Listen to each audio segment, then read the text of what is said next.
અંબાજી નજીકના દાંતાની વેકરી આશ્રમ શાળાને ફૂડ પોઈઝનિંગની ઘટના બાદ બંધ કરવામાં આવી છે। ઉલ્લેખનીય છે કે ગત રોજ 42 બાળકોને ભોજન લીધા બાદ આડઅસર થઈ હતી અને એક બાળકનું મૃત્યુ થયું હતું। દરમિયાન માકડી CHC હોસ્પિટલમાં દાખલ કરાયેલા તમામ બાળકોને રજા અપાઈ છે। સંપૂર્ણ તપાસ માટે આ આશ્રમ શાળામાં 24 કલાકથી આરોગ્ય વિભાગની ટીમ તૈનાત છે।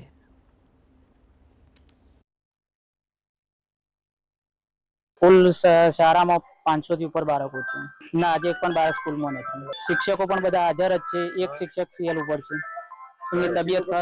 एमनी तबियत खराब होवाने कारणे बाळकोने फरी लाववा माटे अमे वाली संपर्क वालीओने समजावीशुं।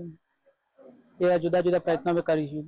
हाँ, फरी घटना ना बने अमे पूरतुं ध्यान राखीए। कालनी आरोग्यनी टीम पण सतत 24 કલાક માટે અહીંયા ને અહીંયા જ છે। 40 બાળકોને અહીંયા ખાધા ખોરાકની અસર થવા પામી હતી, જેમાં એક બાળકનું મોત નીપજ્યું હતું અને 3 શિક્ષકોને પણ આની અસર થવા પામી હતી। તે તમામને સારવાર આપી અને આજે મોસ્ટ ઓફ જે મહત્તમ જે છે તમામને પોતાના ઘરે મોકલી દેવામાં આવે છે। એટલું જ નહીં, આ આશ્રમ શાળામાં લગભગ 500 જેટલા બાળકો અભ્યાસ કરે છે અને ધોરણ 1 થી 12 સુધીના વર્ગો ચાલે છે। આ 500 બાળકોને લઈ આજે આ સ્કૂલમાં સન્નાટો છવાઈ જોવા મળી રહ્યો છે। તકેદારીના ભાગરૂપે અધિકારીઓ પણ અવારનવાર જો જે તે અંતરિયાળ વિસ્તારની શાળાઓમાં મુલાકાત લેતા રહે તો હું માનું છું ચોક્કસપણે અંતરિયાળ વિસ્તારમાં આવી કોઈ જ ઘટના ન બની શકે। મહેન્દ્ર અગ્રવાલ, દૂરદર્શન સમાચાર, વેકરી, તાંતા।